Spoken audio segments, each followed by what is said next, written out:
மூலிகைகள் என்பது வெறும் இலைகள் தழைகள் என்பதல்ல.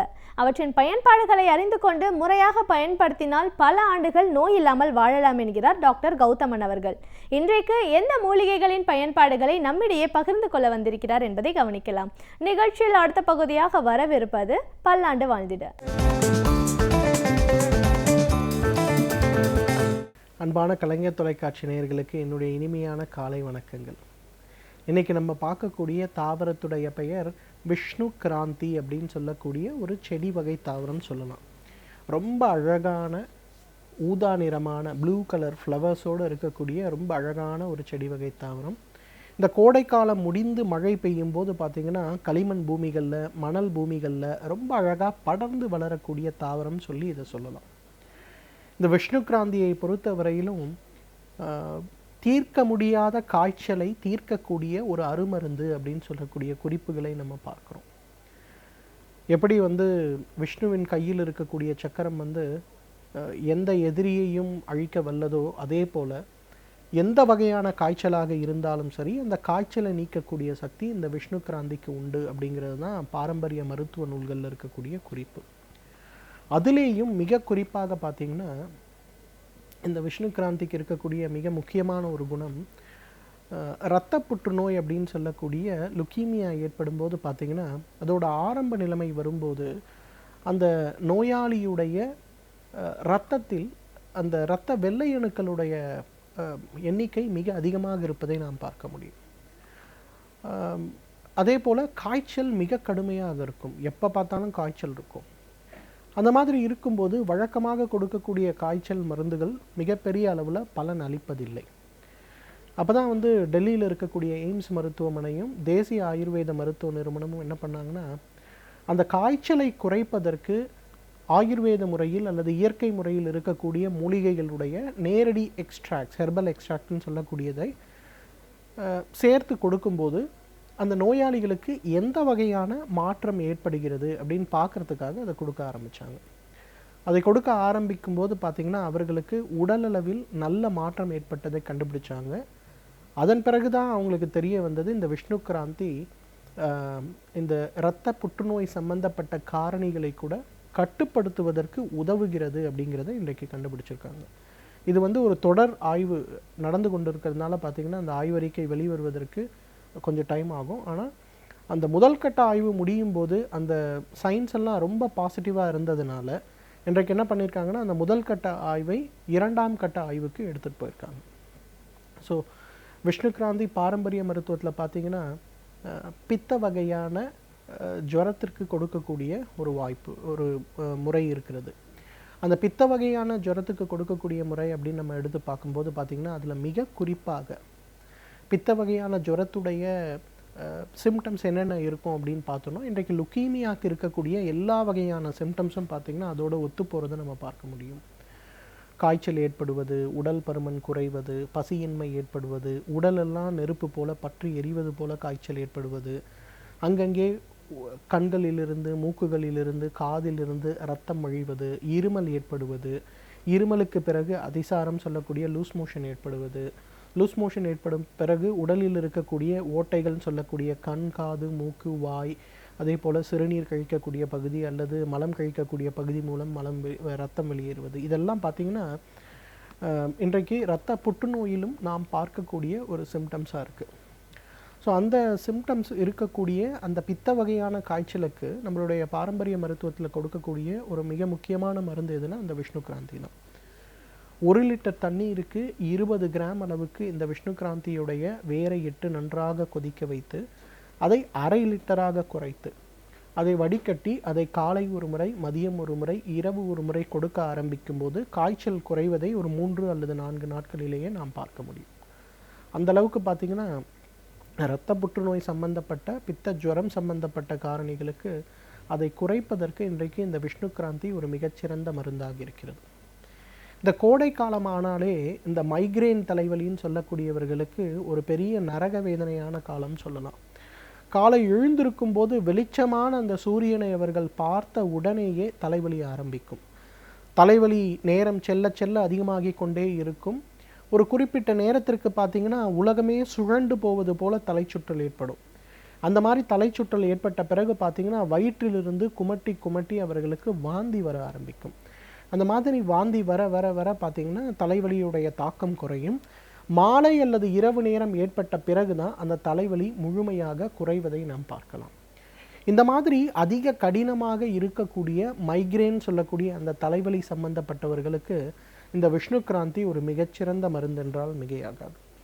பொதுவாக இந்த மாதிரி தலைவலி இருப்பவர்களுக்கு என்ன பண்ணுவோம்னா, ஒரு 100 மில்லி பால் எடுத்து இந்த விஷ்ணுக்கிராந்தியுடைய வேர் அல்லது முழு தாவரம் உலர வைத்த சூரணம் ஒரு தேக்கரண்டி இட்டு 200 மில்லி தண்ணீர் அதில் நன்றாக கலந்து இதை கொதிக்க வைத்து பால் அளவுக்கு சுண்ட வைத்து வடிகட்டி எடுக்கக்கூடிய அந்த ஒரு பாலை தினசரி காலை ஒரு வேளை சாப்பிட கொடுப்போம். அந்த மாதிரி கொடுக்கும்போது பார்த்திங்கன்னா இந்த விஷ்ணுக்கிராந்தியில் இருக்கக்கூடிய பித்தத்தை குறைக்கக்கூடிய குணம் இருக்கக்கூடிய ஒரு முக்கியமான காரணம்னால அவங்களுக்கு அந்த தலைவலியுடைய தாக்கம் குறைவதை பார்க்கலாம். ஒரு 3 மாதம் 4 மாதம் ஆகும்போது தானாகவே தலைவலி நன்றாக குறைந்து போவதை பார்க்கலாம். அதே போல் பித்தப்பையில் கற்கள் இருப்பவர்கள், பொதுவாக கால் ஸ்டோன் சொல்லக்கூடிய கால் பிளாடர் ஸ்டோன் இருக்கவர்களுக்கு இதே போல் எண்ணெய் சம்பந்தப்பட்ட பொருட்களோ புளிப்பு சம்பந்தப்பட்ட பொருட்களோ நேரம் தவறி உணவு உண்ணக்கூடியதோ ஏதோ ஒன்று செய்தார்களே ஆனால் அன்னைக்கு பார்த்திங்கன்னா அவர்களுக்கு வயிற்றுக்குள் ஏதோ ஒரு பெரிய பாறாங்கல்லை விழுங்கியது போல் வயிறு கனமாக இருக்கும். எந்த வேலையும் அவர்களால் செய்ய முடியாது. எந்த வேலை செய்வதற்கும் உடல் ஒத்துழைக்காது. அந்த மாதிரி இருப்பவர்கள் கூட இந்த விஷ்ணுக்கிராந்தியிலிருந்து எடுக்கக்கூடிய அந்த பால் கஷாயம் அல்லது வெறும் தண்ணீரிலிட்டு காய்ச்சிய கஷாயம் 200 மில்லி தண்ணீர் எடுக்கும்போது 10 கிராம் அளவுக்கு இந்த வேரை போடணும். கொதிக்க வைத்து அதை 100 மில்லியாக குறைத்து வடிகட்டி அதோடு சிறிதளவு பனங்கற்கண்டு சேர்த்து இந்த ஒரு கஷாயத்தை காலை ஒரு முறை, மதியம் ஒரு முறை, இரவு ஒரு முறை அல்லது காலை இரவு மட்டும் அப்படிங்கிற மாதிரி சாப்பிட்டாலே பித்தப்பையில் இருக்கக்கூடிய கற்கள் கரைக்கப்பட்டு வெளியேற்றப்படுவதை நம்ம பார்க்கலாம். பித்தப்பையுடைய செயல்பாடு நன்றாக அதிகரிப்பதை பார்க்கலாம். அதைவிட முக்கியமானது இந்த உணவு சாப்பிட்டால் வயிறு கல் போல் இருப்பது, நேரம் கழித்து உணவு சாப்பிட்டால் செரிக்காமல் வயிற்றுக்குள்ளே இருப்பது, காலை சாப்பிட்ட உணவு இரவு வரை செரிக்காமல் இருப்பது, சாப்பிட்ட உணவு சில நேரங்களில் செரிக்காமல் அதிக வாந்தியை உண்டாக்குவது, இந்த மாதிரி செரிமான மண்டலம் சம்பந்தப்பட்ட தொந்தரவு இருப்பவர்களுக்கு இந்த விஷ்ணுக்கிராந்தி ஒரு மிகச்சிறந்த மருந்து என்றால் மிகையாகாது. விஷ்ணுக்கிராந்தியை ஒரு மருந்துன்னு சொல்கிறத விட ஒரு உணவு, ஒரு மூலிகை தேநீராக உபயோகப்படுத்துவது சால சிறந்தது.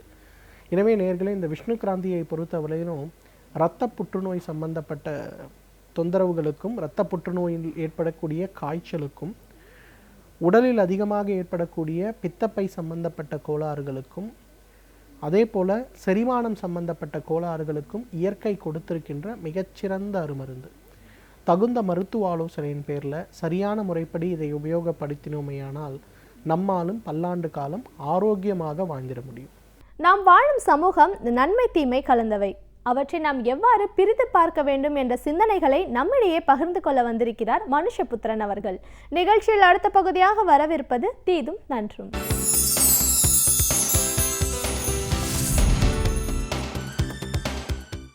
வணக்கம் நண்பர்களே, இன்னும் ஒரு இனிய காலை பொழுதில் தீதும் நன்றும் நிகழ்ச்சியில் உங்களை சந்திப்பதில் மிக்க மகிழ்ச்சி அடைகிறேன். பெண்களுடைய நலன்களை எந்த சமூகம் பாதுகாக்கிறதோ அல்லது பெண்களினுடைய பாதுகாப்பை எந்த சமூகம் உறுதி செய்கிறதோ அல்லது பெண்களுடைய துயரங்களை எந்த அரசு தீர்க்கிறதோ அதுதான் சிறந்த சமூகம், அதுதான் சிறந்த அரசு. எங்கே பெண்கள் பாதுகாப்பாக இருக்கிறார்களோ அங்கே அந்த தேசமே பாதுகாப்பாக இருக்கிறது என்று அர்த்தம். அந்த வகையில் இன்றைக்கு பெண்கள் எதிர்கொள்ளக்கூடிய அடிப்படையான பிரச்சனைகள், அவர்களுக்கு தேவையான அடிப்படையான தீர்வுகள், இவற்றை பற்றி ஒரு மக்கள் நலன் நாடுகிற அரசு என்பது சிந்திக்காமல் இருக்க முடியாது. அந்த வகையில்தான் திராவிட முன்னேற்றக் கழகம் இந்த தேர்தலில் வெளியிட்டிருக்கக்கூடிய தேர்தல் அறிக்கையில் பெண்களுடைய நலன் சார்ந்து எண்ணற்ற விஷயங்கள் முன்வைக்கப்பட்டிருக்கின்றன. அதாவது இதில் ஒரு 2-3 பிரிவினருக்கு அதிக முக்கியத்துவம் இந்த தேர்தல் அறிக்கையில் கொடுக்கப்பட்டிருக்கிறது. விவசாயிகள், இளைஞர்கள், பெண்கள், இவர்கள்தான் ஒரு சமூகத்தில் பெருவாரியாக இருக்கக்கூடியவர்கள், மிக அதிகமான சிக்கல்களை எதிர்கொள்ளக்கூடியவர்கள். அந்த வகையில் விவசாயிகளுடைய நலன்களுக்காக, இளைஞர்களுடைய நலன்களுக்காக எப்படி எண்ணற்ற திட்டங்கள் இந்த தேர்தல் அறிக்கையில் முன்வைக்கப்பட்டிருக்கிறதோ, அதே போல் மிக விரிவாக பெண்களுடைய வாழ்க்கையை மேம்படுத்துவதற்கு, பெண்களுடைய பாதுகாப்பை உத்தரவாதப்படுத்துவதற்கு இந்த தேர்தல் அறிக்கை பல திட்டங்களை முன்வைக்கிறது. பெண்களுடைய பேறுகால விடுப்பு என்பது அது இப்பொழுது 6 மாத காலமாக இருக்கிறது. திராவிட முன்னேற்றக் கழகம் அதை இனி 9 மாதமாக உயர்த்தி தருவோம். திராவிட முன்னேற்றக் கழக அரசு அமைகிற போது பெண்களுடைய பேறுகால விடுப்பு 9 மாதங்களாக இருக்கும் என்று சொல்கிற போது, ஒரு தாய் தன்னுடைய ஆரோக்கியத்தை முழுமையாக மீட்டுக்கொள்வதற்கும், ஒரு குழந்தையை அதனுடைய அந்த சிசு பருவத்தில் தாயினுடைய அரவணைப்பதற்கு முழுமையாக கிடைப்பதற்குமான ஒரு மிகப்பெரிய வாய்ப்பை இந்த பேறுகால விடுப்பு, அதாவது சம்பளத்துடன் கூடிய இந்த விடுப்பு என்பது உத்தரவாதப்படுத்துகிறது. ஏனென்றால் 6 மாத குழந்தையை நகர்ப்புறங்களில் வாழக்கூடியவர்கள் யாரிடம் விட்டு செல்வது என்று தெரியாத ஒரு அவலநிலைக்கு தள்ளப்படுகிற காட்சியை நாம் பார்க்கிறோம். ஏனென்றால் இன்றைக்கு ஒற்றை குடும்ப முறை பரவலாக வந்துவிட்ட ஒரு சூழலில் இந்த மிகச்சிறு குழந்தைகளையே விட்டுவிட்டு வேலைக்கு செல்வது என்பது உளவியல் பூர்வமாகவே ஒரு மிகப்பெரிய நெருக்கடியை தாய்க்கும் சேய்க்கும் ஏற்படுத்துகிறது. அந்த வகையில்தான் இந்த பேறுகால விடுப்பை 9 மாதங்களாக அதிகரிப்போம் என்று இன்றைக்கு திராவிட முன்னேற்றக் கழகம் வாக்குறுதி கொடுத்திருக்கிறது. அதே போல் கருவில் இருக்கக்கூடிய குழந்தைகளுக்கும், இந்த கருவிற்றிருக்கக்கூடிய காலத்தில் தாய்க்கும் காப்பீடு, இலவச காப்பீடு செய்வதற்கும் இன்றைக்கு திராவிட முன்னேற்றக் கழகம் வாக்குறுதி கொடுத்திருக்கிறது. அதன் மூலமாக, அந்த காப்பீட்டின் மூலமாக ஏதாவது அவர்களுக்கு பிரசவத்தில் சிக்கல் ஏற்பட்டாலோ அல்லது வேறு பல செலவு பிடிக்கக்கூடிய மருத்துவ செலவினங்கள் ஏற்பட்டாலோ அவர்கள் அதை எதிர்கொள்வதற்கு இதன் மூலமாக ஒரு வழி ஏற்படுகிறது. இது உண்மையில் மத்தியதர அல்லது அடித்தட்டு வர்க்க பெண்களுக்கு ஒரு மிகப்பெரிய நிவாரணமாக இருக்கும் என்பதில் எந்த சந்தேகமும் கிடையாது. இன்னொரு முக்கியமான ஒரு விஷயம், வேலைக்கு செல்லக்கூடிய பெண்களை அவர்களுடைய பாதுகாப்பை உறுதி செய்யும் விதமாக நவீன தொழில்நுட்பத்தை பயன்படுத்தி கைபேசி மூலமாக அவர்களுக்கு ஏதாவது ஒரு நெருக்கடி, ஒரு ஆபத்து வெளியிடங்களில் ஏற்பட்டால், அது பணி செய்கிற இடங்களில் பாலியல் ரீதியாக அவர்கள் எதிர்கொள்ள நேர்கிற தொந்தரவுகளாக இருக்கலாம், அல்லது வெளியில் அவர்களுக்கு ஏற்படக்கூடிய நெருக்கடிகளாகவோ அவர்கள் மீது மேற்கொள்ளப்படுகிற தாக்குதலாகவோ இருக்கலாம். உடனடியாக அவர்கள் காவல்துறையினரையோ அல்லது பிற உதவிகள் செய்யக்கூடியவர்களையோ தொடர்பு கொள்வதற்கான ஒரு செயலி, ஒரு ஆப் ஒன்று உருவாக்கப்படும் என்கிற ஒரு வாக்குறுதி கொடுக்கப்பட்டிருக்கிறது. இலவசமாக தரவிறக்கம் செய்யக்கூடிய அந்த ஆப் மூலமாக உடனடியாக எந்த ஒரு பிரச்சனைக்கும் பெண்கள் தங்களுடைய பாதுகாப்பை உறுதிப்படுத்திக் கொள்வதற்கான ஒரு சூழல் ஏற்படும் என்பதையும் திராவிட முன்னேற்றக் கழகம் தன்னுடைய தேர்தல் வாக்குறுதியில் கூறுகிறது.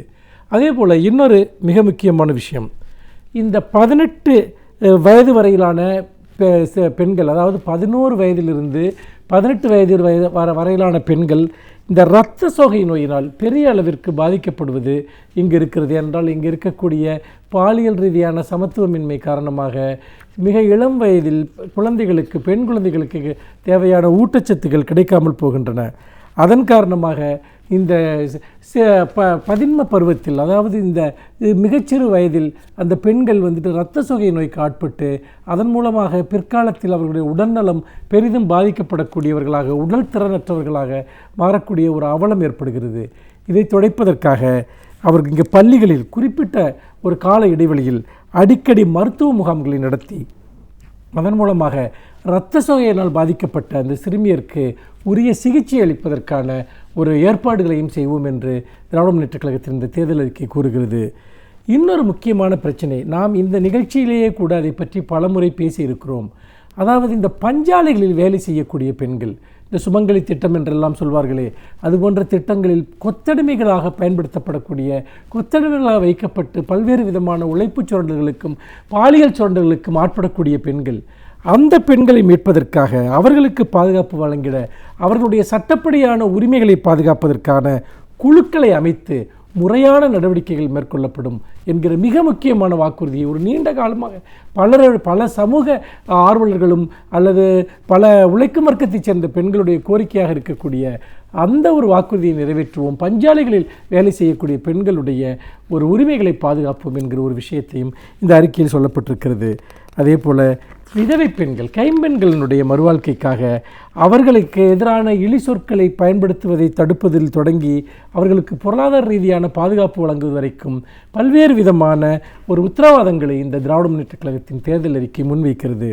அதேபோல் இந்த ஏழை பெண்களுக்கு திருமண நிதியுதவி திட்டங்கள், கல்விக்கான நிதியுதவி திட்டங்கள் என்று பல திட்டங்கள் இதில் அறிவிக்கப்பட்டிருக்கின்றன.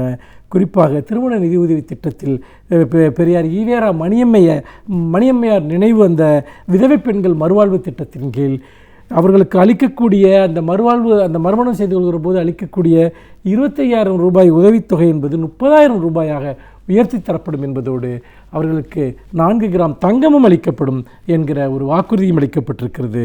அதே போல் அன்னை தெரேசா மகளிர் நிதியுதவி திட்டத்திற்கு வழங்கப்படுகிற தொகையும் அதே போல் 5,000 ரூபாய் இப்போதிலிருந்து உயர்த்தி தரப்படும் என்கிற கோரிக்கையும் வைக்கப்பட்டிருக்கிறது. மூவாலூர் ராமாமிர்தம் அம்மையார் நினைவு திருமண உதவி திட்டத்திலும் அதுபோன்ற கூடுதல் தொகை வழங்கப்படும். 5ஆம் வகுப்பு வரை படித்த ஆதி திராவிடர் மற்றும் மலைவாழ் இன ஏழை பெண்களுடைய திருமண உதவித்தொகையும் 25,000 ரூபாயிலிருந்து 30,000 ரூபாயாக உயர்த்தி தரப்படும் என்று பல்வேறு தரப்பினருக்கான திருமண உதவி திட்டங்கள் அதிகரித்து தரப்படும் என்கிற ஒரு வாக்குறுதி தரப்பட்டிருக்கிறது. அதே போல் இந்த இன்னொரு முக்கியமான விஷயம், அனைத்து மாவட்டங்களிலும் பெண்களுக்கான, அதாவது பணிபுரிகிற பெண்களுக்கான தங்கும் விடுதிகள் அமைக்கப்படும் என்கிற ஒரு விஷயம் சொல்லப்பட்டிருக்கிறது. இது படித்த பெண்களுக்கு, வேலை செய்யக்கூடிய பெண்களுக்கு ஒரு மிகப்பெரிய வரப்பிரசாதமாக அமையும் என்பதில் எந்த சந்தேகமும் இல்லை. என்றால் இதுபோன்ற வேலைக்கு செல்லக்கூடிய நகர்ப்புற பெண்களுக்கு பாதுகாப்பான தங்கும் விடுதிகள் என்பது மிகப்பெரிய பிரச்சனையாக இருக்கிறது. அதனுடைய கட்டணம் என்பது, தனியார் தங்கும் விடுதிகளுடைய கட்டணம் என்பது அதிக அளவில் இருக்கிறது. அதை போக்கும் விதமாக இப்படி எல்லா மாவட்டங்களிலும் மகளிர் தங்கும் விடுதிகளை அமைப்பதன் மூலமாக பணிக்கு செல்லும் மகளிருக்கு ஒரு மிகப்பெரிய அளவிற்கான வாய்ப்புகள் உருவாக்கப்படுகின்றன. இவ்வாறாக பல்வேறு வேலை வாய்ப்புகள், தொடக்கப்பள்ளி ஆசிரியர்களாக பெண்களை நியமிப்பதில் புதிய பெண்களுக்கு அதிக அளவிற்கு அதில் 30% விழுக்காடு அவர்களுக்கு இடஒதுக்கீடு வழங்கப்படுவதிலிருந்து தொடங்கி பல்வேறு விதமான விஷயங்கள் இன்றைக்கு திராவிட முன்னேற்றக் கழகம் செய்வதற்கு வாக்குறுதி அளித்திருக்கிறது. இப்பொழுது 75% ஒரு இடஒதுக்கீடு என்பது பள்ளி ஆசிரியர்களுக்கு வழங்குவோம் என்கிற ஒரு உறுதியையும் அது கொடுத்திருக்கிறது. அந்த வகையில் இந்த தேர்தல் அறிக்கை பெண்களுடைய விடுதலைக்காக பல்வேறு விதமான விஷயங்களை முன்வைக்கிறது என்று சொல்லி மீண்டும் இன்னும் ஒரு புதிய சிந்தனையோடு உங்களை சந்திக்கிறேன். நன்றி, வணக்கம். சராசரி மனிதர்கள் அவர்களின் வெற்றியை நம்மோடு பகிர்ந்து கொள்ளும் பொழுது நாம் அதை பெருசாக பொருட்படுத்திக் கொள்வதில்லை. ஆனால் ஒரு துறையில் சாதனை படைத்தவர்கள் நம்மிடையே அவர்களின் அனுபவங்களை பகிர்ந்து கொள்ளும் பொழுது கேட்பதற்கு சுவாரஸ்யமாக இருப்பதோடு நம்முடைய வாழ்க்கைக்கும் பயனுள்ளதாக அமைகிறது. அந்த வகையில் இன்றைக்கு நாம் சந்திக்கவிருக்கும் விருந்தினர் என்ன பயனுள்ள தகவல்களை நம்மிடையே பகிர்ந்து கொள்ள வந்திருக்கிறார் என்பதை கவனிக்கலாம். நிகழ்ச்சியில் அடுத்த பகுதியாக வரவிருப்பது சிறப்பு விருந்தினர்.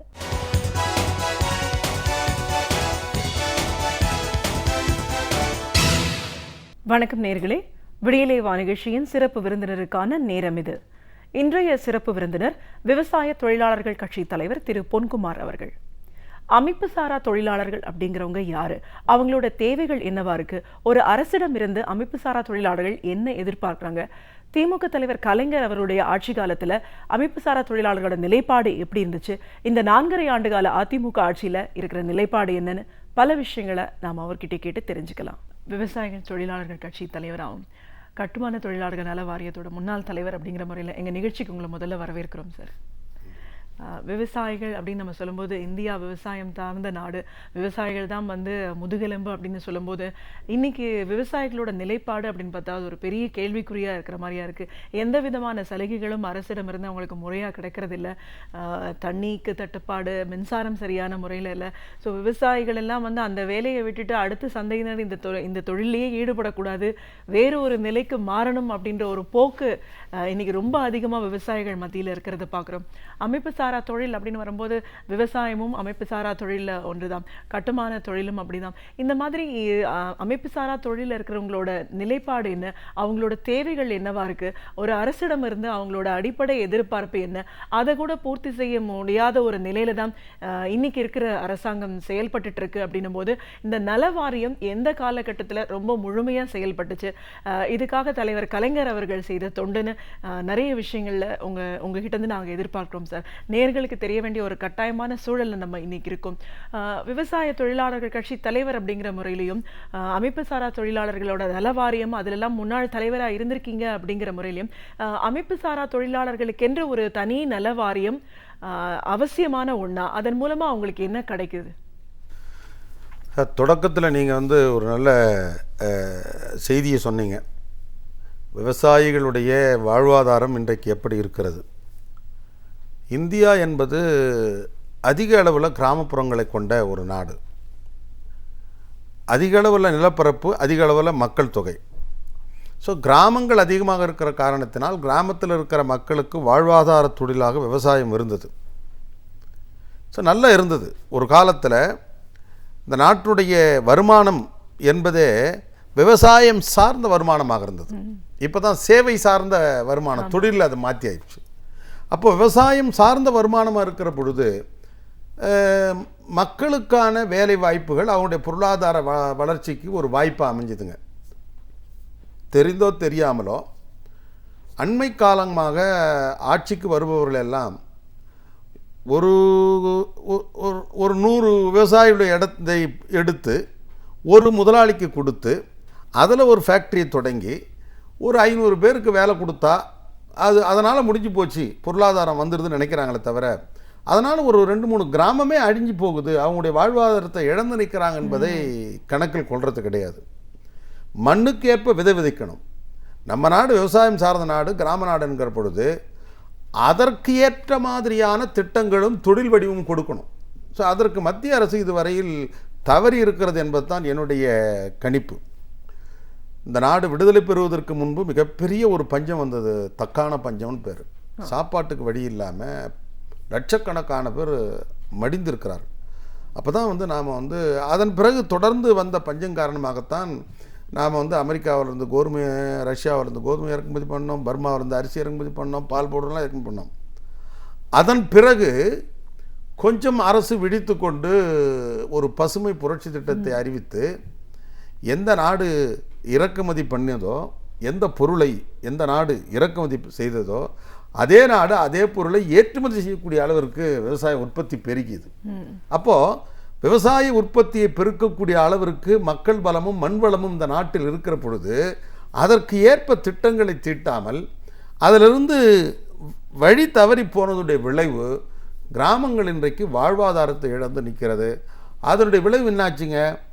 நீங்கள் 2 விஷயம், விவசாய தொழில் பொய்த்து போயிடுது, பருவமழை பொய்த்து போடுது. இயற்கையாக இன்றைக்கு நாம் மெக்கானிக்ஸ் அதிக அளவு உருவாக்கி சுற்றுச்சூழலை கெடுத்து, இப்போ நவம்பர் இந்த மாதம்லாம் நீங்கள் பார்த்தீங்கன்னா தமிழ்நாடு முழுவதும் ஏரி குளங்கள் நிரம்பி இரவில் ஃபேன் போடாமல் படுக்கணும். இப்போ நம்ம ஏசி போட்டு படுக்கிறோம். இதுவரையில் எந்த ஏரி குளம் தண்ணி வரல. என்ன காரணம்? அப்போது இயற்கையை கூட நாம் டைவர்ட் பண்ணிட்டோம், மாசு கெடுத்து. இதனுடைய விளைவு மழை இல்லை, அண்டை மாநிலங்கள் தண்ணி கொடுக்கலை, அதை பெற்றுக் கொடுக்க வேண்டிய அரசாங்கம் ஏதோ நம்முடைய முதலமைச்சர் அவர்கள் நான் மோடி எங்கள் வீட்டுக்கு வரவழைச்சி காவிரி தண்ணியை பெறுவதற்காகத்தான் வரவழைச்சேன்னாங்க. இன்று வரையில் ஒரு சொட்டு தண்ணி வரல. அது மாதிரி இன்றைக்கு அண்டை மாநிலம் தண்ணி கொடுக்கல, இயற்கை பொய்த்து போச்சு, அரசாங்கம் அதை பற்றி கவலைப்படலை. நகரத்தில் இருக்கிற 1-2 பேர் கிராமத்தில் இருக்கிற நிலத்தை வாங்கி ஃபென்சிங் போட்டு அவன் விவசாயம் பண்ணாமல் பண்ணிட்டான். இதனுடைய விளைவு வாழ்வாதாரத்தை தேடி கிராமத்தில் இருக்கிற மக்கள் நகரத்துக்கு வருகிற பொழுது அவனுக்கு எந்த ஒன்றும் கிடைக்கிற வேலை கல்ல மண்ணை தூக்கி போட்டு கட்டிட வேலை தான் அவனுக்கு கை கொடுக்கிற ஒரு தொழிலாக இன்றைக்கு இருக்கிறது. எனவே தான் இன்றைக்கு சென்னை மாநகரத்தில் மக்கள் தொகை பெருகுவதற்கு அடிப்படை காரணம் இங்கே கட்டுமானம் அதிகமாக பெருகுது. கிராமத்தில் வேலைவாய்ப்பு இல்லாதவன் சென்னைக்கு வந்த உடனே அவன் ஒரு கட்டுமான தொழிலாளியாக தன்னுடைய வாழ்வாதாரத்தை எடுத்துக்கிறான். அந்த தொழிலாளி வந்தவனுக்கு பாவம் வீடு வாசல் அங்கே விட்டுட்டு வர்றான். இங்கே வீடு வாசல் இல்லை, குழந்தைகளை படிக்க வைக்க வசதி இல்லை, கட்டுமானம் தொழில் எங்கே நடக்குது அங்கே ஓட்ட குடிசையில் தங்குறான். அழகழகான மாடி வீடை கட்டி கொடுக்கக்கூடிய தொழிலாளிக்கு சொந்த வீடு இல்லை.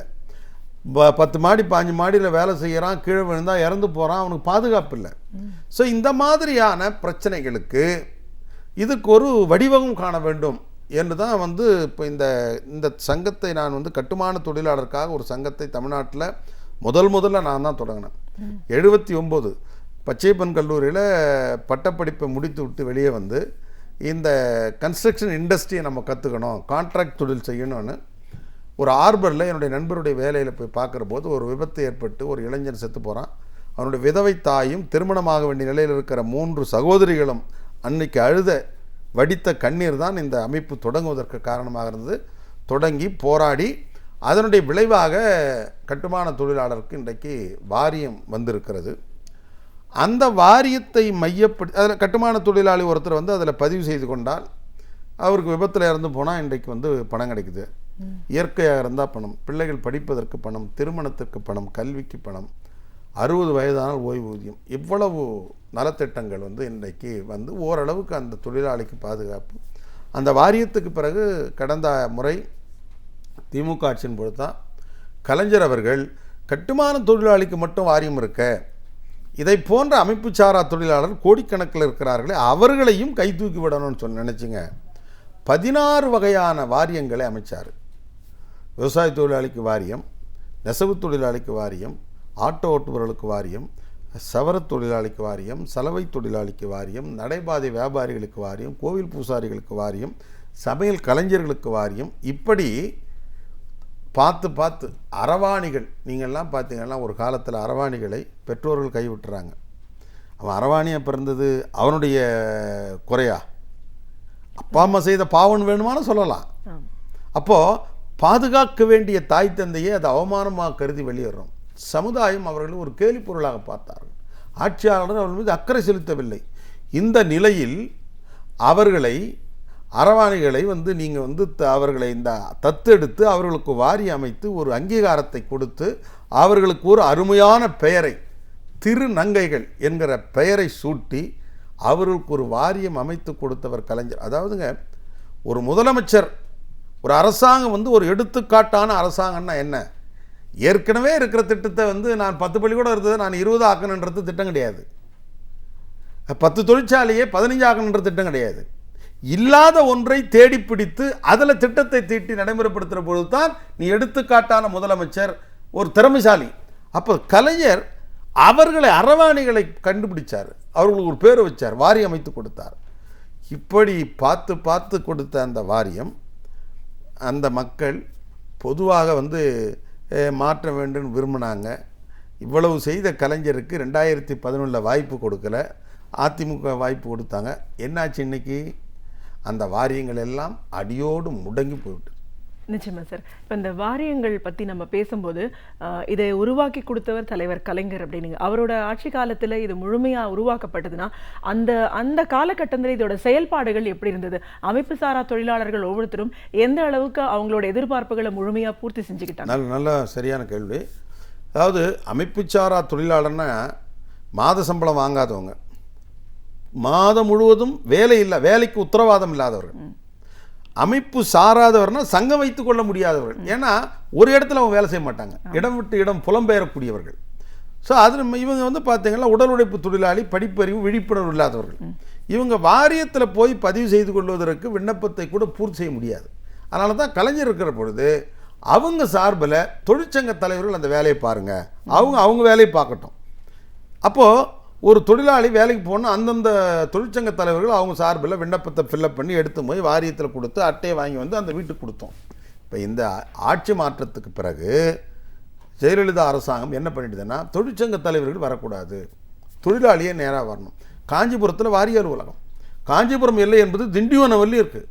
நீ அங்கே இருக்கிற ஒரு சாதாரண கட்டுமான தொழிலில் வேலை செய்யக்கூடிய ஒரு சித்தாள் கிருஷ்ணவேணி, நீ காஞ்சிபுரத்தில் போய் உன் பதிவு செய்துட்டு வானா அந்த அம்மா பஸ் ஏறி கண்டுபிடிச்சி வாரியத்தை கண்டுபிடிச்சி போகிறதுக்குள்ள பொழுது அடிச்சிடும். ஸோ இது ஒரு பெரிய சாபக்கேடாகிவிட்டது. கலைஞர் ஆட்சி காலத்தில் நான் வாரிய தலைவராக இருக்கிற போது இன்றைக்கு ஒருத்தர் விண்ணப்பம் கொடுத்தா 3வது நாளில் வாரிய அட்டை கொடுக்கணும். நலத்திட்ட உதவிகள் கோரி இந்த மாதம் கொடுத்தா அடுத்த மாதம் வந்து பணம் பட்டுவாடா செய்யப்பட்டிருக்கணும். ஸோ அப்படி 360 கோடி ரூபாய் 2 ஆண்டு காலத்தில் வந்து வாரி வழங்கப்பட்டது. ஆனால் இன்றைக்கு ஓய்வூதியம் கேட்டு விண்ணப்பித்தவங்க 2 வருஷம் 3 வருஷமாக காத்திருந்து ஓய்வூதியம் வராமலே செத்துப்போன நிலையெல்லாம் இன்றைக்கு இந்த ஆட்சியில் நடக்குது. தொழிலாளர்கள் அலக்கடிக்கப்படுறாங்க. 2 நாளைக்கு வந்தால் வாரியத்தில் போய் காத்துங்க இருந்து அதிகாரியை பார்க்க முடியாது. 3ஆவது நாள் என்ன சொல்கிறான், அடைய 3 நாள் வேலை கட்டு நான் 300 ரூபா செலவு பண்ணி வந்து என் வேலை நடக்கலை, வாரியமும் வேணாம் ஒன்றும் வேணாம் போயான்ட்டு போயிடுறான். ஸோ அப்போது அமைப்பு சாராத விழிப்புணர்வு இல்லாத படிப்பறிவு குறைவாக இருக்கக்கூடிய தொழிலாளர்கள் அவர்கள் பயன்படுத்தி கொள்வதற்கு எளிமையாக்கி அதை வந்து அவர்களுக்கு போய் சேரக்கூடிய அளவிற்கு திட்டங்களை போட்டவர் கலைஞர். ஏன்னா அவருக்கு அந்த கஷ்டங்கள் தெரியும், அந்த மக்களோட பழகினவர். இந்த அம்மாவுக்கு அதெல்லாம் தெரியாது. ஸோ இவங்க வந்து சிறுதாவூரில் இருப்பாங்க, கொடனூரில் கொடநாட்டில் இருப்பாங்க, கோட்டைக்கு எப்பாவது விரும்பினா வருவாங்க, ஏதோ ஒரு பங்களாவில் இருக்கக்கூடியவர்கள். அவர்களுக்கு வந்து அடித்தட்டு மக்களுடைய கஷ்டங்கள், வாழ்வாதாரம், அவங்க நிலைமை என்ன இவங்கள மாதிரி சர்ச் பாகில் படித்தவங்களா மொனோநாக்கில் ஆங்கிலம் பேசுவதற்கு, அல்லது உங்களை மாதிரி வசதி வாய்ப்பா எல்லாரும் செய்கிறதுக்கு? ஆக இது இந்த அரசாங்கத்தினுடைய மோசமான நிலைப்பாடு. இன்றைக்கு வந்து எல்லாமே வந்து முடங்கி கிடக்கிறது. அதில் பதிவு பெற்றிருக்கிற கிட்டத்தட்ட லட்சக்கணக்கான தொழிலாளர்கள் இந்த ஆட்சியாளர் வந்து அதிருப்தியில் கொதித்து போயிருக்கிறார்.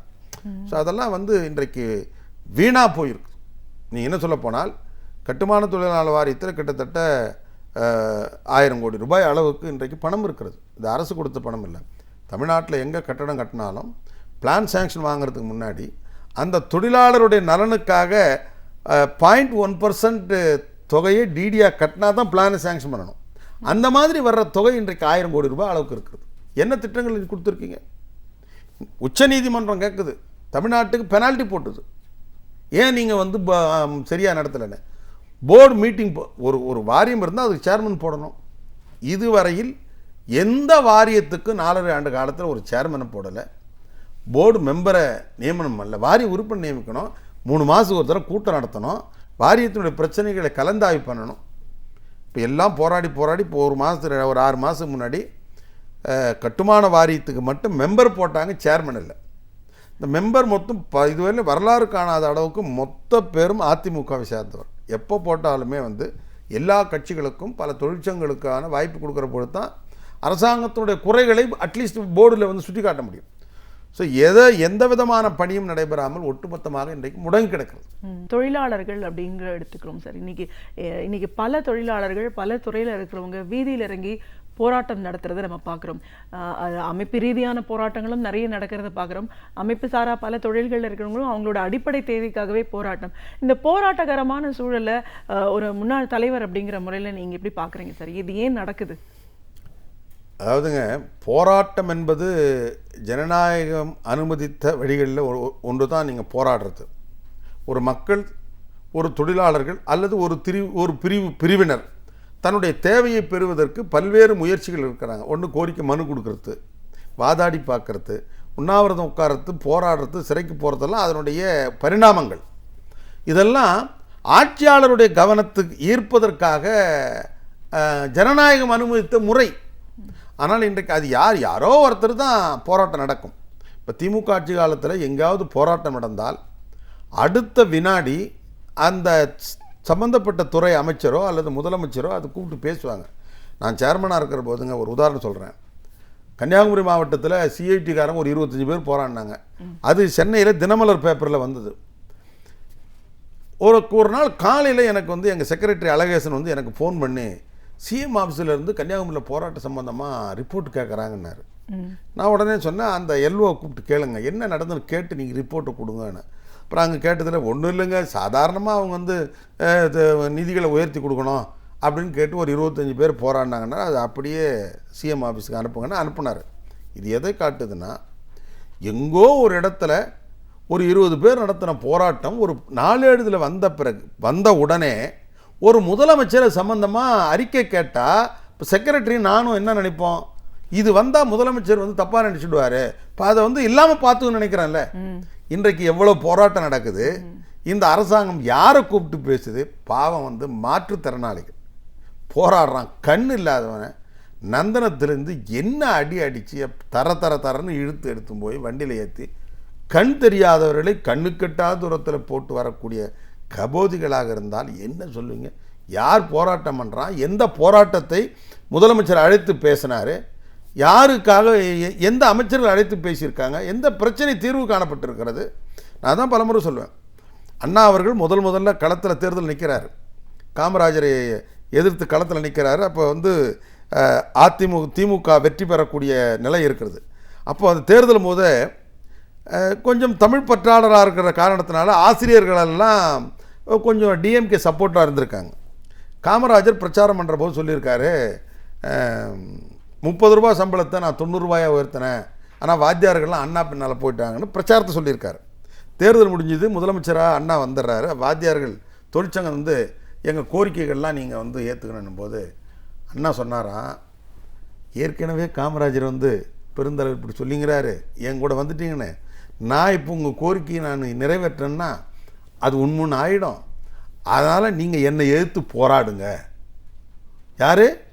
ஒரு முதலமைச்சர் என்னை எதிர்த்து போராடுங்கன்றார். உடனே அவருங்க கேட்குறாங்க, அண்ணா உங்களை எதிர்த்தா போராட்டம் நாங்கள் என்ன முழக்கம் வைக்க முடியும் போது அவரே முழக்கத்தை எழுதி கொடுக்குறாரு, சிஎன்ஏ அண்ணாச்சி, சிசிஏ என்னாச்சு அப்படின்னு முழங்கிட்டு வாங்க அப்படின்னு சொல்லி ஒரு முதலமைச்சர் தனக்கு எதிர்ப்பாக போராட்டம் நடத்த சொல்லி அவர்களை அழைத்து பேசி அவருடைய பிரச்சனை தீர்வு காணக்கூடிய அண்ணா, அவருடைய பெயரால் கட்சி, அவருடைய படத்தை கொடியில் போட்டிருக்கிற ஒரு அரசாங்கம், கண்ணில்லாதவர்கள் போராடினால் கூட கருணை இல்லாமல் இன்றைக்கு நடத்தக்கூடிய நிலைதான். எல்லா தரப்பு மக்களும் போராட்டங்கள் நடத்தி அலுத்து போயிட்டாங்க. நீதிமன்றத்துக்கு வழக்கு தொடுக்கிறோம். நாங்களே பல பிரச்சனைகள் போராடி பார்த்து வேறு வழி இல்லாமல் இந்த மெட்ரோ ரயில் பணி இருக்குது, அரசாங்க பணி, திமுக ஆட்சியில் கொண்டு வந்தது. இவங்க வந்து பண்ணும்போது அதில் இருக்கிற தொழிலாளர்கள் வெளி மாநிலத்தில் கொண்டு வந்து கொத்தடிமையாக நடத்துகிறாங்க. ஒரு அரசாங்க பணியிலேயே ஒரு தொழிலாளி கொத்தடிமையாக நடத்தப்பட்டால் அது சம்பந்தமாக நாங்கள் வந்து ஒரு கேஸ் ஸ்டடி பண்ணி இந்த பிரச்சனைகளை எடுத்து போய் அரசாங்கத்தினுடைய கவனத்தை கொடுத்தா ஒன்றும் சட்டம் பண்ணல. ஸோ இது சம்பந்தமாக உயர்நீதிமன்றத்தில் வழக்கு தொடுக்கிறோம். தலைமை நீதிபதி வந்து அரசுக்கு உத்தரவிடுறார், 1 மாத காலத்தில் ஆய்வு பண்ணிவிட்டு அறிக்கை கொடுங்க. 1 மாதம் ஆச்சு, ஆய்வு அறிக்கை கொடுக்கல. உயர்நீதிமன்றம் 5000 ரூபா பெனால்ட்டி போடுது. இந்த தமிழக அரசாங்கம் எனக்கு 5000 ரூபா பெனால்ட்டி கட்டியிருக்கு. ஆக நீதிமன்றத்தை கூட அவர்கள் வந்து மதிக்காதவர்கள் தான் பார்த்துருக்கிறோமே. இந்த மத்திய போலீஸ் பாதுகாப்பு விடணுன்னா கூட அதுக்கு கூட நான் போய் ஸ்டே வாங்கன்னு தானே போயிருக்காங்க. நீ என்ன சொல்கிறது, நான் என்ன கேட்குறது? இன்றைக்கு இருக்கிற அரசாங்கம், முதலமைச்சர் எதை பற்றியும் கவலைப்பட மாட்டான்.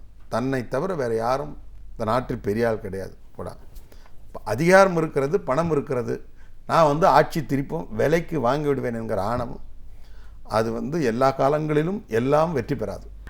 இந்த 4.5 ஆண்டு கால அதிமுக ஆட்சியில் நம்ம வந்து பல தொழில்கள் முடங்கி போயிருக்குன்னு நம்ம சொல்கிறத பார்க்குறோம். நிறைய தொழிற்சாலைகள் வந்து மூடப்படுற ஒரு நிலைக்கு போயிருக்கு. ஒரு நாடு நல்லா இருக்கணும்னா அது பல தொழில்கள் நடந்தாதான் ஒரு வளர்ச்சி பாதையில் போகும் அப்படின்னு நம்ம சொல்கிறோம். இன்றைக்கி பல தொழிலாளர்கள் வீதியில் இறங்கி போராட்டம் பண்ணுறாங்க அப்படின்னும் போது உலக முதலீட்டாளர்களை ஈர்க்கணுன்றதுக்காக இங்கே மாநாடுகள்லாம் நடத்துகிறாங்க. ஆனால் தமிழ்நாட்டில் இருக்கிற பல தொழிற்சாலைகள் இன்றைக்கி மூடப்பட்டிருக்கு. இந்த நிலைப்பாடை நீங்கள் எப்படி பார்க்குறீங்க? அதாவது என்ன சொல்லுவாங்க, தும்ப விட்டு வாழை பிடிக்கிற கதைன்னு ஒரு பழமொழி சொல்லுவாங்க கிராமத்தில். அது மாதிரி ஒரு காளை மாட்டை பிடிக்கணும்னா கழுத்தில் கட்டியிருக்கிற கயிறு தான் பிடிக்கணும். கயிறை விட்டுட்டு பின்னாடி போய் வாழை பிடிச்சின்னா காளை மாடு நிற்காது. அதுபோல் தமிழ்நாட்டில் இருக்கக்கூடிய தொழிற்சாலைகளே வந்து இன்றைக்கு வந்து அண்டை மாநிலங்களுக்கு புலம்பெயர்ந்து போயிருக்குது. நோக்கியா மூடியாச்சு, புகழ்பெற்ற பாக்ஸ்கான் கம்பெனி மூடியாச்சு. இன்றைக்கு வந்து செயின்போர்ஸ் கண்ணாடி கம்பெனியுடைய பிரிவாக்கம் மத்திய பிரதேசத்துக்கு போயிடுச்சு. இன்னொரு சிமெண்ட் கம்பெனியுடைய ஒரு பிரிவு ஆந்திராவுக்கு போயிடுச்சு. தமிழ்நாட்டில் வந்து ஒரு தொழிற்சாலைகளும் புதிதாக வரல. நீங்கள் பார்த்தீங்கன்னா அண்டை இதெல்லாம் பார்த்து தான் கர்நாடக முதலமைச்சரும் ஆந்திரா முதலமைச்சரும் தமிழ்நாட்டுக்கே வந்து, தமிழ்நாட்டில் உங்களால் தொழில் தொடங்க முடியாது, நீங்கள் வாங்க எங்கள் மாநிலத்தில் தொழில் தொடங்கலான்னு சொல்லிட்டு கிட்டத்தட்ட 12,000 கோடி வந்து கர்நாடக மாநிலத்தில் போயிருக்கு. ஸோ இப்படித்தான் இன்றைக்கு இந்த அரசாங்கத்தினுடைய லட்சணம். ஸோ இன்றைக்கு உள்ளூரில் இருந்த தொழிற்சாலைகள் மூடப்பட்டும் அதனுடைய பிரிவுகள் வேறு மாநிலங்களுக்கு போயிருக்கிற நிலையில் 4.5 ஆண்டு காலம் தூங்கிட்டு கடைசி காலத்தில் வந்து நான் வந்து தொழில் முதலீடு மாநாடு நடத்துவேன் என்பதும், அதில் வந்து 2,42,00,000 கோடிக்கு முதலீடு வந்திருக்கிறது என்பதும், இதெல்லாம் மந்திரத்தில் கூட மாங்காய் காய்க்க வைக்க முடியாது. ஆட்சிக்கு வந்த நாள்லேருந்து பாவம் நம்முடைய மோடி அவர்கள் ஒரு நாடாக சுற்றினார். அவராலே 1 லட்சம் கோடி 1,36,000 கோடி நம்ம தான் கொண்டு வந்திருக்காருன்னு மத்திய அரசு சொல்லுது. ஒரு மத்திய அரசாங்கம் எல்லா விதமான அதிகாரத்தை கையில் வைத்திருக்கிற அரசாங்கம் ஒரு பிரதமரே அதுதான் முழு நேர வேலையாக கருதி கொண்டு அவருக்கு மற்ற இதை பற்றி எங்களுடைய தமிழக மீனவர்களை பற்றியோ காவிரி பிரச்சனை பற்றியோ முல்லை பெரியார் எதுவும் கிடையாது. எல்லா நாடுகளிலும் இருந்து முதலீடு தான் இந்தியாவுக்கு கொண்டு வந்துடுவேன், இந்தியாவை மேக் இன் இந்தியாவாக்கி அதை வளர்த்துடுவேன் என்று கனவு கண்டு கொண்டு இருக்கிற மோடியாலேயே இத்தனை மாத காலம் வெளிநாடு பயணங்கள் மேற்கொண்டே 1,40,000 கோடியை கூட எட்டாத போது நான் உட்கார்ந்த இடத்துலையே நான் 1,42,000 பேர் முதலீடுகளை சம்பாதிச்சிருக்கேன்னா எனக்கு ஒன்றும் புரியல. அந்த முதலீட்டாளர் மாநாட்டில் முதல் வரிசையில் சசிகலா உட்காந்தாங்க. இப்போ அதனால் அவங்க தான் ஒரு 1000 கோடிக்கு முதலீடு பண்ணியிருக்காங்க சென்னையில். அதை தவிர வேறு என்ன நடந்தது? அதாவது இவங்களால் இருப்பதை காப்பாற்ற முடியவில்லை, இல்லாததை கொண்டு நீ ஒவ்வொரு வருடமும் அறிவிச்சிங்க இத்தனை 1000 கோடி புரிந்துணர்வு ஒப்பந்தம், இத்தனை 1000 கோடி புரிந்துணர்வு ஒப்பந்தம். இதில் என்ன நீங்கள் அறிவித்தது ஒன்றுமே நடைமுறை வரலையே. 36,000 கோடின்னா 500 கோடிக்கு நடைமுறைக்கு வந்திருக்கு. 48,000 கோடின்னா 4,000 கோடி கூட நடைமுறைக்கு வரல. ஸோ இதுதான் நிலைமை. இப்போ பார்த்தீங்கன்னா தூத்துக்குடி ஸ்பிக்கு கம்பெனி, இந்த மாதிரி நிறைய கம்பெனிகள் இன்றைக்கு மூடக்கூடிய அபாயத்தில் இருக்கிறது. நீங்கள் அண்மையில் மத்திய அரசு அதிகாரி ஒருத்தருங்க சொல்கிறாரு, 100 கோடி ரூபாயில் கைத்தறி கதர் துறை சம்பந்தமாக ஒரு தொழிலை விழுப்புரம் மாவட்டத்தில் தேங்காய் மட்டையிலிருந்து நார் எடுக்கிற சம்பந்தப்பட்ட தொழில் 100 கோடி 70 கோடி ரூபாய் மத்திய அரசு கொடுக்குது. 20 கோடி ரூபாய் ஏதோ அந்த கதர் வாரியம் கொடுக்குது. வெறும் 10 கோடி தமிழ்நாடு அரசாங்கம் கொடுத்தா 100 கோடியில் சிறு தொழில் ஒரு 200-300 பேருக்கு 500 பேருக்கு வேலைவாய்ப்பு வழங்கக்கூடியது. யாரை சந்திப்பதற்கு ஒரு மாதம் காத்திருந்தான்னா முதலமைச்சரோடு கிடையாது, அந்த சிறு தொழில்துறை அமைச்சரை சந்திப்பதற்கு 1 மாத காலம் காத்திருந்து விட்டு விரக்தி அடைந்து ஒரு முதலமைச்சரை ஒரு தொழிலாளர் துறை ஒரு தொழில்துறை அமைச்சரை கூட சந்திக்க முடியாத நிலை தமிழ்நாட்டில் இருக்கிறது என்று சொல்லிட்டு கொண்டு வந்த 90 கோடி ரூபாயோடு அவர் போயிட்டார். இதுதான் இன்றைக்கு இருக்கிற இந்த ஆட்சி தொழிலை பாதுகாப்பதில் தொழிலை தொடங்குவதில் இருக்கிற நிலைமை. ஸோ அவர்களுக்கு எதை பற்றியும் கவலை கிடையாது. இந்த 4.5 ஆண்டு காலத்தில் என்ன நடந்தது? புதிய திட்டம் நீங்கள் சொல்கிற மாதிரி என்ன நடந்தது? திமுக ஆட்சியில் கொண்டு வந்த திட்டத்தினுடைய விரிவாக்கம் இருக்கலாம். அவர் இலவச டிவி கொடுத்தாரு, கேஸ் அடுப்பு கொடுத்தாருன்னா நீ மிக்ஸி கிரைண்டர் கொடுக்குற, அதனுடைய எச்சம். அவர் மருத்துவ காப்பீட்டு திட்டத்தை கொடுத்தா அதுக்கே நீங்கள் பேரை மாற்றி மருத்துவ காப்பீட்டு திட்டம் கொடுக்குறீங்க. அவர் வீடு வழங்க திட்டம் கொடுத்தாரு, அன்றைக்கு 1.5 லட்ச ரூபாய், இன்றைக்கி நீங்கள் 2 லட்ச ரூபா கொடுக்குறீங்க. இதை தாண்டி நீங்கள் என்ன புது திட்டம் கொண்டு வந்திருக்கீங்க? இந்த அம்மா உணவுன்னு கொடுத்துருக்கீங்க. அதை தவிர நீங்கள் இன்னும் இந்த 4.5 ஆண்டு காலத்தில் நீங்கள் வேறு என்ன சொல்ல முடியும்? நீங்கள் இன்னும் சொல்லப்போனால் திமுக ஆட்சியில் கொண்டு வந்த திட்டங்களை முறையாக நடைமுறைப்படுத்தி இருந்தாலே அதுவே நீங்கள் பெரிய வளர்ச்சியை நீங்கள் ஈட்டியிருக்க முடியும். நீங்கள் தொழில் தொடங்கணுன்னா போக்குவரத்து கட்டமைப்பு என்பது மிக முக்கியமான ஒன்று. நீங்கள் இப்போ சென்னை துறைமுகத்திலிருந்து மதுரை வாயில் வரலையும் போகிறதுக்கு எவ்வளோ சிரமங்கள் இருக்கிறது. அதுக்காக பறக்கும் சாலை திட்டத்தை 800 கோடி ரூபாயில் மத்திய அரசாங்கம் கொடுத்து பாதி வேலை நடந்த பிறகு நீங்கள் நிறுத்திருக்கீங்களே, நீங்கள் எப்படி தொழில் வளர்ச்சி கொண்டு வர முடியும்? ஸோ அடிப்படையில் அவர்களுக்கு இந்த அரசாங்கத்திற்கு எந்த வேலையும் இல்லை. நமக்கு நாமே பயணத்தில் தளபதி ஸ்டாலின் அவர்கள் சொன்னது மாதிரி கலெக்ஷன் கமிஷன் கலெக்ஷன் கரப்ஷன், இதுதான். வேற ஒரு வேலை சொல்லுங்க பார்க்கலாம். திமுக ஆட்சியில் இத்தனை பாலங்கள் கட்டின்னு சொல்ல முடியும்? ஒவ்வொரு 5 ஆண்டுகளிலும் புரட்சிகரமான திட்டங்களை அறிவிச்சிருக்கிறாங்க.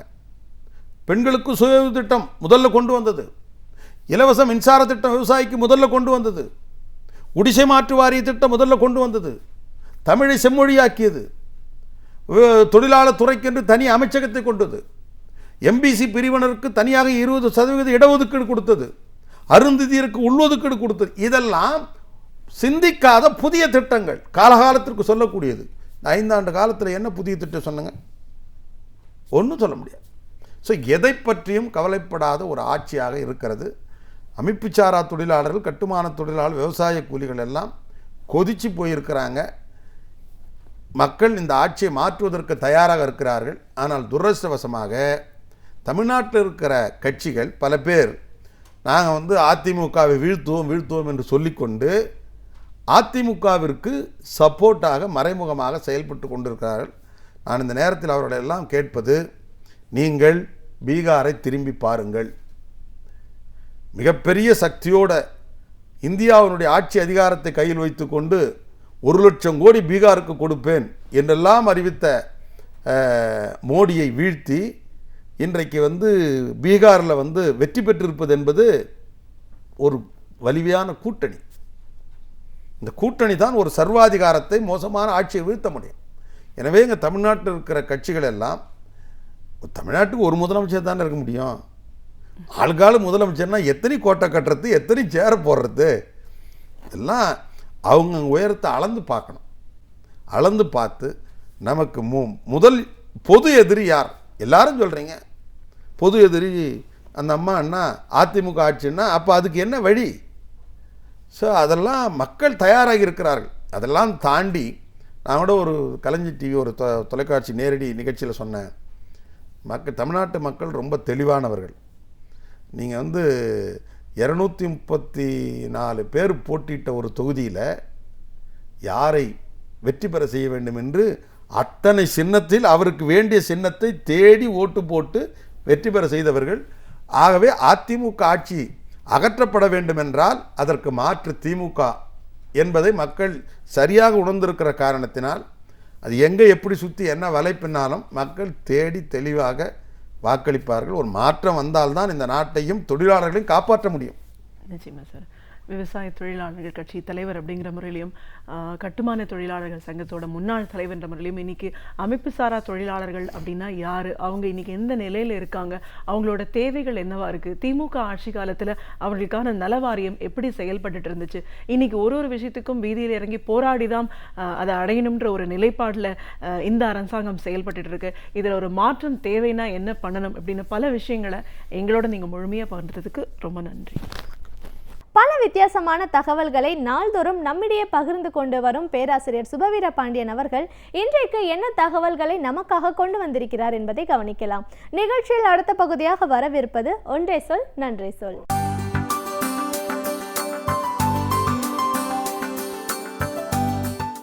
அனைவருக்கும் வணக்கம். வரலாற்று நூல்களில் பல்வேறு செய்திகள் மாற்றியும் திரித்தும் சொல்லப்படுவது என்பது காலகாலமாக நடந்து கொண்டிருக்கிற செய்தி. அவற்றுக்கு பல உள்நோக்கங்கள், காரணங்கள் இருக்கலாம். குறிப்பாக இஸ்லாமிய மக்களை பற்றிய தவறான எண்ணம் ஏற்பட வேண்டும் என்பதற்காக சில வரலாற்று திரிவுகள் இன்றைக்கும் நம் நூல்களிலே காணப்படுகின்றன. அவற்றுள் பல பாடநூல்களாகவும் இருக்கின்றன. குறிப்பாக 2-3 செய்திகளை சொல்லலாம். ஆய்வாளர் அப்துல் ரஹீம் அவர்கள் பலவற்றை சான்றுகளோடு தன்னுடைய நூல்களிலே விளக்கியிருக்கிறார். மாலிக் காபூரை பற்றி, திப்பு சுல்தானை பற்றி, அவுரங்கசீபை பற்றி சொல்லப்பட்டிருக்கிற பல செய்திகள் உண்மைகளுக்கு மாறானவையாக இருக்கின்றன என்பதை வரலாறு அறிந்தவர்கள் தெரிந்து கொள்ள முடியும். குறிப்பாக மாலிக் காபூர் பற்றி ஒரு செய்தி திரும்ப திரும்ப சொல்லப்படுகிறது. 1310ஆவது ஆண்டு மாலிக் காபூர் தமிழ்நாட்டுக்குள் வந்தார். அதுவும் தமிழ்நாட்டிலே இருந்த மன்னர்கள் கேட்டுக்கொண்டுதான் மாலிக் காபூர் வந்தார். 1310 ஏறத்தாழ ஒரு அரை நூற்றாண்டு காலம் தமிழகத்திலே இஸ்லாமியர்களினுடைய பிடியிலே தமிழ்நாடு இருந்தது என்பது உண்மைதான். அப்போது சொல்லப்படுகிற செய்தி என்ன என்றால், மாலிக் காபூர் உள்ளே வந்தவுடனே ஸ்ரீரங்கத்திலே வாழ்ந்த 12,000 வைணவர்களை கொலை செய்து விட்டார் என்பதுதான் சொல்லப்படுகிற ஒரு வரலாற்றில் மிக பொய்யாக சொல்லப்படுகிற ஒரு செய்தி. அது பொய் என்பதற்கு என்ன ஆதாரம்? மிக அருமையான ஆதாரங்கள் இருக்கின்றன. 12,000 வைணவர்களை 1311ஆவது ஆண்டு மாலிக் காபூர் கொலை செய்தார் என்பது சொல்லப்படுகிற செய்தி. இப்போது நாம் அடுத்த கட்டத்தில் இன்னொன்றை பார்க்கலாம். மக்கள் தொகை கணக்கெடுப்பு என்பது இந்தியாவிலே 1871 தான் தொடங்கிற்று. முதலாக 1822 அப்படி ஒரு எண்ணம் இங்கே இருக்கிறவர்களுக்கு வந்தது. இங்கே ஆண்ட அந்த வெள்ளைக்காரர்களிலே முக்கியமான அதிகாரிகள் சிலர் அப்படி ஒரு எண்ணத்தை முன்வைத்தார்கள். ஆனாலும் நடைமுறைக்கு வந்தது என்னவோ 1871 தான். அப்போதிருந்து 10 ஆண்டுகளுக்கு ஒரு முறை மக்கள் தொகை கணக்கெடுப்பு எடுக்கப்படுகிறது. 1871 ஆண்டு மக்கள் தொகை கணக்கெடுப்பின்படி ஸ்ரீரங்கத்தில் வாழ்ந்த மக்களின் எண்ணிக்கை வெறும் 11,200, அவ்வளவுதான். இன்றைக்கு இருக்கிற மக்கள் தொகை கண்டிப்பாக அன்றைக்கு இருந்திருக்க முடியாது. 1871 என்பது ஏறத்தாழ 140 ஆண்டுகளுக்கு முன்னால் ஸ்ரீரங்கத்தில் வெறும் 11,200 பேர் தான் வாழ்ந்திருக்கிறார்கள். 19ஆம் நூற்றாண்டின் கடைசியிலேயே 11,000 பேர் தான் வாழ்ந்திருக்கிறார்கள் என்று சொன்னால், 14ஆம் நூற்றாண்டின் தொடக்கத்தில், அதாவது 500 ஆண்டுகளுக்கு முன்னால் எப்படி 12,000 பேர் அந்த ஊரில் இருந்திருப்பார்கள்? 30,000 பேராவது இருந்திருந்தார்கள். அவர்களுள் 12,000 பேரை கொலை செய்தார்கள் என்றால் கூட வேறு. 19ஆம் நூற்றாண்டிலேயே 11,000 பேர் என்றால் 500 ஆண்டுகளுக்கு முன்னால் ஒரு 5,000 பேர் 4,000 பேர் அந்த ஊரில் வாழ்ந்திருந்தால் பெரியது. 12,000 பேர்களை ஒரு நாடும் கொண்டிருக்க முடியாது. இப்படி ஒரு செய்தி. இதுபோல பின்னாலே வருகிற போது திப்பு சுல்தானை பற்றி, அவுரங்கசீப்பை பற்றி எத்தனையோ செய்திகள் தவறுதலாக சொல்லப்படுகின்றன. அதிலும் அவுரங்கசீப்பை பற்றி வந்திருக்கிற செய்திகள் கொஞ்சம் கூட குறைவானதில்லை. படித்து பார்த்தால் ஒரு நாடகத்திலும் திரைப்படத்திலும் வருகிற ஒரு வில்லனை போலத்தான் அவுரங்கசீப் சித்தரிக்கப்பட்டிருக்கிறார். திப்பு சுல்தானின் நிலை அப்படித்தான். திப்பு சுல்தான் தான் கடைசி வரைக்கும் வெள்ளையர்களை எதிர்த்து நின்று போரிட்டவன். ஐதர் அலியும் திப்பு சுல்தானும் வாழ்ந்த காலம் ஏறத்தாழ தமிழ்நாட்டிலே வீரபாண்டிய கட்டபொம்மன், மருது சகோதரர்கள் வாழ்ந்த காலம். இங்கே இவர்கள் என்றால் அங்கே அவர்கள் வெள்ளைக்காரரை எதிர்த்தவர்கள். இன்றைக்கு மராத்திய மன்னர்கள் தான் முகலாய சாம்ராஜ்யத்தை எதிர்த்தவர்கள். அவர்கள்தான் இந்துக்களுக்காக எல்லாவற்றையும் செய்தார்கள். இந்த திப்பு சுல்தான், அவுரங்கசீப் போன்றவர்கள் எல்லோருமே ஏறத்தாழ 17ஆம் நூற்றாண்டின் இறுதியிலே அவுரங்கசீப், 18ஆம் நூற்றாண்டில் 19ஆம் நூற்றாண்டு வரைக்கும் வாழ்ந்தவர்கள். இவர்களை பற்றிய இந்த அவதூறுகள் சொல்லப்படுகின்றன. உண்மையாக என்ன நடந்தது என்றால், 1791 ஆண்டு கடுமையான அந்த மைசூர் போர் நடைபெற்றது. மைசூர் போர் என்பதை வரலாற்றில் நாம் அத்தனை பேரும் படித்திருக்கிறோம். அந்த மைசூர் போரில் பரசுராம தாவே என்கிற மராட்டிய தளபதி தான் மிக கடுமையாக கர்நாடகத்தை தாக்கியவர். பரசுராம தாவே என்பவர் மராத்திய அந்த அரசர்களினுடைய தளபதியாக இருந்தவர். அவர் தலைமையிலே தான் படை வந்தபோது அவர்கள் என்ன செய்தார்கள் என்றால், சிருங்கேரி மடத்தை தாக்கினார்கள். யார் தாக்கினார்கள்? அவர்களும் இந்து மதத்தை சார்ந்தவர்கள்தான். சிருங்கேரி மடத்தை தாக்கி சாரதா பீடத்தை அப்படியே தூக்கி கொண்டு போனார்கள். அந்த சிருங்கேரி மடத்திலே இருந்த செல்வங்களை எல்லாம் கொள்ளை கொண்டு போனார்கள். அவர்களுக்கு யார் உதவினார்கள் என்றால், சிருங்கேரி மடத்தில் மறுபடியும் எல்லாவற்றையும் அவர்கள் நிறுவிக்கொள்வதற்கான நிதி உதவி அனைத்தையும் கொடுத்தவன் திப்பு சுல்தான் தான் என்பது வரலாறு. இதனை T.S. சந்தேசி என்கிற வரலாற்று ஆசிரியரே history of the Maratha kings என்கிற அந்த நூலில் மிக விரிவாக எழுதியிருக்கிறார். இந்துக்களினுடைய மடம் இந்து அரசர்களால் தாக்கப்பட்டது, இஸ்லாமிய மன்னரால் உதவப்பட்டது என்பது வரலாறு. இந்த வரலாற்று செய்திகள் மறைக்கப்படுகின்றன. அவுரங்கசீபை பற்றி மட்டுமே எத்தனையோ அவதூறுகள் இன்றைக்கும் நிலவி கொண்டிருப்பதை நாம் அறிவோம். அவுரங்கசீபை பற்றி சுருக்கமாக சொல்ல வேண்டுமென்றால், அவர் 50 ஆண்டுகளுக்கும் மேலாக இந்தியாவில் ஆட்சி நடத்தியவர். முகலாய சாம்ராஜ்யத்திலேயே மிக விரிந்த பரப்பளவை ஆண்டவர் அவுரங்கசீப் தான். அவருடைய பெயரிலேயே அப்படி ஒரு அடைமொழி உண்டு. தமிழ்நாட்டுக்குத்தான் அவுரங்கசீபினுடைய ஆட்சி வரவில்லையே தவிர, வடக்கே இமயத்திலிருந்து காவிரி வரையிலே அவுரங்கசீபினுடைய ஆட்சிக்கு உட்பட்டதாக, மேற்கே காபூலிலிருந்து கிழக்கே சிட்டகாங் வரையில் அவருடைய ஆட்சி பரவி இருந்தது. ஒரு மிகப்பெரிய பேரரசு என்று சொன்னால் முகலாய சாம்ராஜ்யத்தில் அவுரங்கசீபினுடைய அரசு தான். 91 வயது வரையில் அவர் வாழ்ந்தார். அதில் 50 ஆண்டுகளுக்கு மேலாக அரசராகவே இருந்தார். யுத்த களத்திலே தான் அவர் முடிசூடி கொண்டார், நாம் அறிவோம்.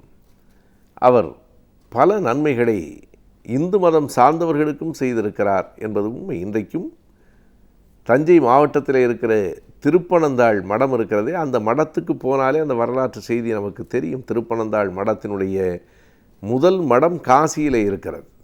அந்த குமரகுருபரர் அவர்களுக்கு காசிவாசி என்றுதான் பெயர். அந்த காசியிலே இருக்கிற அந்த மடம் குமரகுருபரரால் கட்டப்பட்டது.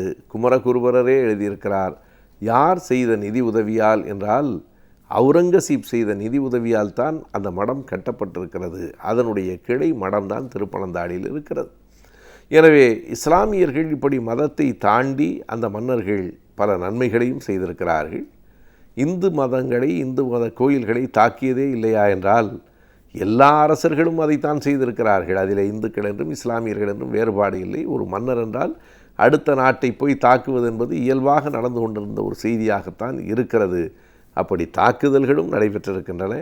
ஆனால் மதத்தின் எல்லைகளை தாண்டி இஸ்லாமிய மன்னர்கள் உதவியும் செய்திருக்கிறார்கள் என்கிற வரலாற்று உண்மைகள் திட்டமிட்டே மறைக்கப்பட்டிருக்கின்றன. நாம் செய்யும் சிறு தவறுகளால் நம்முடைய சுற்றுச்சூழல் எவ்வாறு பாதிப்படைகிறது, சுற்றுச்சூழலை எப்படி சீராக பார்த்து கொள்ள வேண்டும் என்பதை பற்றி நம்மிடையே பேச வந்திருக்கிறார் டாக்டர் வின்சென்ட் அவர்கள். நிகழ்ச்சியில் நிறைவு பகுதியாக வரவிருப்பது சுற்றுச்சூழல்.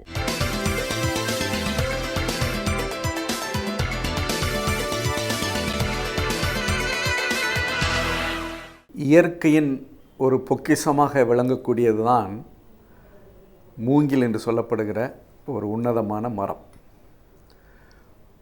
பொதுவாக மரங்களை பற்றி நான் அதிக விஷயங்களை உங்களோடு பகிர்ந்து கொண்டிருக்கிறேன். ஆனால் இந்த மூங்கில் மரத்திற்கு ஒரு தனித்தன்மை இருக்கிறது. பொதுவாக பார்ப்பதற்கு மூங்கில் வளர்ந்து அது எவ்வளோ உயரம் வளர முடியுமோ அந்த அளவிற்கு அதனுடைய உயரம் இருந்தால் கூட, ஆனால் அதனுடைய குணாதிசயங்கள் விந்தை அளிக்கக்கூடியதாக இருக்கிறது. பொதுவாக இன்றைக்கு கூட பருவநிலை மாற்றத்தில் ஏற்பட்டிருக்கிற அந்த சிக்கல்களை தீர்க்கக்கூடிய ஒரு மாபெரும் மருந்தாக கூட இந்த மூங்கில் மரம் இருக்கிறது. அதிலும் சிறப்பாக இந்த மரம் எத்தகைய சூழ்நிலையிலும் வளரக்கூடிய ஒரு தன்மை இருக்கிறது. வறட்சியிலும் வளரும், இன்னும் சொல்ல வேண்டுமென்றால் வளமையாக இருக்கக்கூடிய அந்த மண்ணிலும் வளரக்கூடியது. அதனால்தான் கிட்டத்தட்ட பாலைவனத்தை ஒட்டி இருக்கிற இடங்களிலும் மலை பிரதேசங்களிலும் அது வளரக்கூடிய தன்மை அதுக்கு இருக்கிறது. ஏன் இந்த மரங்களை நாம் நட வேண்டும், அதுக்கு முக்கியத்துவம் கொடுக்க வேண்டும் என்று நான் பல முறை உங்களோடு பகிர்ந்து கொண்டிருக்கிறேன். அதிலும் இந்த மூங்கில் மரத்தை அடிப்படையாக வைத்து இருக்கிற ஒரு செய்தி என்னவென்று கேட்டால், மூங்கில் மரம் கிட்டத்தட்ட 35 விழுக்காடு ஆக்சிஜனை வெளியிடக்கூடியதாக இருக்கிறது. இதுதான் மற்ற மரங்களுக்கும் இந்த மூங்கிலுக்கும் உள்ள பெரிய வித்தியாசம். பொதுவாக மரம் ஆக்சிஜனை கொடுத்து கார்பன் டை ஆக்சைடை கிரகித்துக் கொள்கிற ஒரு தன்மை இருக்கிறது. அதே போன்று மூங்கில் மரத்தினுடைய குணாதிசயம் என்னவென்று கேட்டால், அதிகமான கார்பன் டை ஆக்சைடை உறிந்து கொள்வதோடு மட்டுமல்லாமல் கிட்டத்தட்ட 35 விழுக்காடு ஆக்சிஜனை நமக்கு கொடுக்கக்கூடிய மரமாக இருக்கிறது. ஆனால் தான் அதனுடைய முக்கியத்துவம் இன்று கூட பல ஆராய்ச்சியாளர்களால் கவரப்பட்டு பல அதனுடைய முயற்சியில் இன்றைக்கு புது வகையான அத்தகைய மரங்களை உருவாக்க வேண்டிய காலகட்டத்தில் இன்றைக்கி விஞ்ஞானிகள் இருக்கிறார்கள். அதோடு இந்த மரம் என்ன செய்கிறது என்றால், நம்முடைய சுற்றுப்புறத்தில் இருக்கிற கார்பன் டை ஆக்சைடு, அதை நம்ம பசுமை வாய்கள் என்று சொல்கிறோம், இந்த க்ரீன் ஹவுஸ் கேஸ் என்று சொல்கிறோம், அந்த கார்பன் டை ஆக்சைடை கிரகித்து கொண்டு தன்னுடைய கிளைகளிலும் இலைகளிலும் கிரகித்து கொள்வதோடு இல்லாமல் தன்னுடைய ஒட்டுமொத்த பகுதிகளையும் கார்பன் டை ஆக்சைடுகளாய் உருவாக்கி கொள்கிறது. அதனால்தான் இத்தகைய மரங்கள் கார்பன் டை ஆக்சைடை எளிதாக கிரகித்து கொள்வதோடு இல்லாமல் அது தன்னுடைய வளர்ச்சிக்கு பயன்படுத்தி கொள்கிறது என்ற செய்தி நமக்கு ஒரு அதிசயமாகத்தான் இருக்கிறது. அதனால்தான் இந்த மூங்கில் மரத்தை வளர்ப்பதற்கு பல இடங்களில் பாடுபட்டு கொண்டிருக்கிறார்கள். அதோடு மேலை நாடுகளில் எடுத்துக்கொண்டால், இன்றைக்கு நம்ம வீட்டை சுற்றி சுவர் எழுப்புகிறோம், சிமெண்டாலான சுவர் எழுப்புகிறோம். ஆனால் கொரியா போன்ற நாடுகளில், பிரேசில் போன்ற நாடுகளில் தங்களுடைய வீட்டின் இருபுறமும் மூங்கில் மரத்தை வளர்ப்பதற்கு முக்கிய காரணம் என்று கேட்டால், முதலில் தன்னுடைய இருப்பிடத்தில் அதிகமான ஆக்சிஜனை பெற்றுக்கொள்வதோடு இல்லாமல் அந்த இடம் எப்பொழுதுமே ஒரு குளுமையாக இருக்கக்கூடியதாக அது இருக்கிறது என்பதை அனைவரும் தெரிந்து கொண்டிருப்பதனுடைய காரணமாகத்தான் பிரேசில், கொரியா போன்ற நாடுகளில் நாம் வீடு சுவரை எழுப்புவதோடு இல்லாமல் தன்னுடைய வீடை சுற்றி மூங்கில் மரத்தை அவர்கள் வைக்கிறார்கள். ஏனென்றால் அதனுடைய பலனை அவர்கள் பெற்றுக்கொண்டிருக்கிறார்கள். நான் முன்பாக குறிப்பிட்டது போல 35 விழுக்காடு ஆக்சிஜன் அது கொடுப்பதனுடைய காரணமாக அவர்கள் அதனுடைய பயனை பெற்றுக்கொண்டிருக்கிறார்கள். இந்த உதாரணத்தை பயன்படுத்தி இனிமேல் நம்முடைய வீடுகளில் காங்கிரீட், ஏற்கனவே நம்முடைய நகரங்களே காங்கிரீட் ஜங்கிள் என்று சொல்கிறோம். ஆனால் இந்த மாதிரி ஒரு உத்தியை பயன்படுத்துகிற பொழுது நிச்சயமாக நமக்கு வேண்கிற அந்த சுற்றுச்சூழலிலிருந்து நன்கொடையாக கிடைக்கக்கூடிய அந்த ஆக்சிஜன் நமக்கு தரக்கூடியதாக இருக்கிறது. இன்னொன்று, இந்த மரத்தினுடைய ஒரு தனித்தன்மை என்ன கேட்டால் வெகு எளிதாக வளரக்கூடியது. அதுவும் சில மூங்கில் வகைகள் ஒரே நாளில் 3 அடி உயரம் வளரக்கூடிய தன்மை இதுக்கு இருக்கிறது. பொதுவாக ஒரு மரத்தை, ஒரு கன்றை வைத்து பல நாட்கள் நாம் காத்திருக்க வேண்டியிருக்கிறது, பல வருடங்கள் காத்து கொண்டிருக்க வேண்டியிருக்கிறது. ஆனால் மூங்கில் மரத்தை பொறுத்தளவில் கிட்டத்தட்ட ஒரு நாள் கூட 3 அடி உயரக்கூடிய அளவிற்கு அதனுடைய வளர்ச்சி இருக்கிறது என்பதை பார்க்கிற பொழுது அதனுடைய வளர்ச்சி அவ்வளவு அசாதாரணமாக இருக்கிறது என்பதை இப்பொழுதால் நமக்கு புரிந்து கொள்ள முடிகிறது. அடுத்து, இந்த மரத்தினுடைய ஒவ்வொரு பகுதியும் நமக்கு பயனுள்ளதாக இருக்கிறது. எந்த ஒரு பொருளும் வீணாக விரயமாகுவதில்லை.